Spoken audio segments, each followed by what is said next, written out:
Assalamualaikum warahmatullahi wabarakatuh.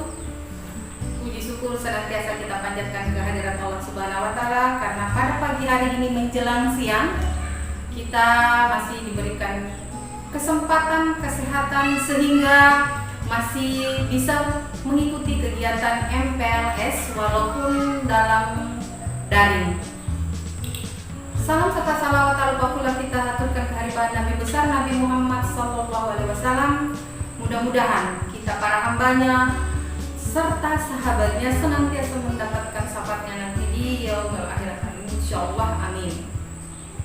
Pertama-tama saya mau ucapkan selamat datang, selamat bergabung di SMA Al-Falah buat siswa-siswi kelas 10 angkatan 2001-2022. Mudah-mudahan kalian memilih Al-Falah karena memang pengen di Al-Falah, bukan karena ikut-ikutan atau desakan dari orang tua. Karena banyak yang terjadi sebelum-sebelumnya, mereka memilih untuk melanjutkan pendidikan di Al-Falah itu hanya karena desakan orang tua. Tapi alhamdulillah, walaupun hanya sekedar desakan orang tua atau sekedar hanya ikut-ikutan, tapi mereka mampu menyelesaikan studi pendidikannya di SMA Al-Falah, dan banyak juga yang berhasil walaupun di awal mereka tidak sepenuh hati untuk berada di Al-Falah. Jadi sekali lagi saya selaku kesiswaan mengucapkan selamat bergabung dan selamat datang di SMA Al-Falah. Kemudian sebelum selanjut kepada materi yang akan saya sampaikan, sebelumnya saya akan memperkenalkan diri. Saya atas nama Umi Irma. Selain saya selaku kesiswaan, Umi juga mengajar bidang studi fisika. Jadi buat yang jurusan IPA, kita akan bertemu selama 3 tahun di Al-Falah.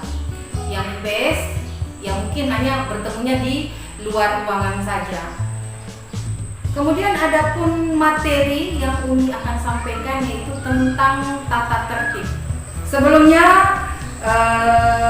saya ingin menyampaikan pada para siswa baru, mudah-mudahan kalian tetap semangat untuk mengikuti kegiatan MPLS yang sedang kita jalani saat ini, walaupun hanya melalui daring atau online.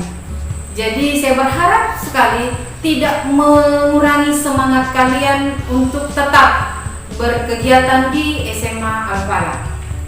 Sekarang lanjut, tata tertib itu sendiri di Al-Falah terbagi atas 3, ada sikap dan perilaku, sikap atau perilaku. Kemudian yang berikutnya kerajinan dan kedisiplinan. Yang ketiga adalah kerapihan. Nah, 3 jenis tata tertib ini itu semua memiliki poin dan kategori. Jadi bisa kalian simak di layar setiap jenis pelanggaran yang ada, dan setiap pelanggaran tersebut ada poin dan kategorinya. Berapa poinnya? Umi tidak usah menyebutkan satu persatu, silakan kalian amati sendiri yang ada di layar. Kategori berat, ringan, dan sedang berapa poinnya. Kemudian satu hal yang perlu kalian ketahui, bahwa setiap sekolah itu memiliki aturan yang berbeda-beda. Jadi jangan menganggap aturan yang ada di sini akan sama dengan aturan yang ada di sekolah lain, karena setiap sekolah itu mempunyai hak dan kewajiban untuk merumuskan sendiri bagaimana model aturan yang bisa diberlakukan di sekolah masing-masing selama itu tidak merugikan.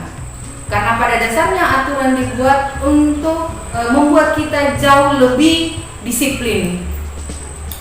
Kemudian karena saat ini metode yang kita pakai untuk pembelajaran selanjutnya nanti itu masih sama, metode online atau daring. Jadi mau tidak mau, dari 3 jenis tata tertib yang Umi sampaikan pada hari ini, banyak yang tidak bisa atau belum berlaku Karena rumusan ini dibuat jika pembelajaran nantinya itu berlangsung secara tatap muka. Namun, walaupun demikian, tetap ada aturan yang akan berlaku jika pembelajaran daring. Misal, saya ambil dari sikap dan perilaku. Yang pertama itu mengganggu kelancaran KBM. Kapan kategori mengganggu kelancaran KBM? Pada saat kita pembelajaran daring banyak yang bisa mengganggu pada saat pembelajaran daring. Yang pertama, misal ini kadang Umi temukan pada saat kita daring. Buat Umi sendiri selaku guru bidang studi sangat mengganggu jika setiap pembelajaran, misal materi fisika, karena kebetulan Umi adalah guru fisika, pada saat daring itu masuk tidak tepat waktu, kemudian datangnya atau hadirnya pada saat pembelajaran itu di tengah-tengah pembelajaran. Akhirnya apa? Dia akan ketinggalan banyak materi, dan di ujung-ujungnya nanti setelah ada evaluasi atau ada pretest dari gurunya, maka baru bertanya, ini maksudnya apa? Yang menyebabkan seperti itu karena terlambat masuk. Padahal alasan keterlambatan masuknya itu kadang kita selaku guru itu tidak bisa diterima dengan akal sehat. Kenapa? Alasan karena ngantuk, terlambat bangun. Seorang pelajar itu sudah wajib habis subuh, sholat subuh, apalagi kita semua yang ada di sini adalah muslim, itu harusnya sudah mempersiapkan diri, bukan malah tidur lagi. Akhirnya apa? Bablas, tidur sampai lewat jam masuk di jam pembelajaran pertama. Jadi itu buat Umi sangat mengganggu KBM, khususnya di bidang studi saya. Jadi khusus buat yang jurusan IPA, tolong diperhatikan. Tapi tidak menutup kemungkinan buat guru-guru yang lain itu menerapkan seperti itu juga. Karena akan mengganggu. Karena mengganggu KBM, kamu juga nilainya nanti akan berpengaruh di pelajaran. Pasti ada pengaruhnya, besar kecilnya sangat ada pengaruhnya.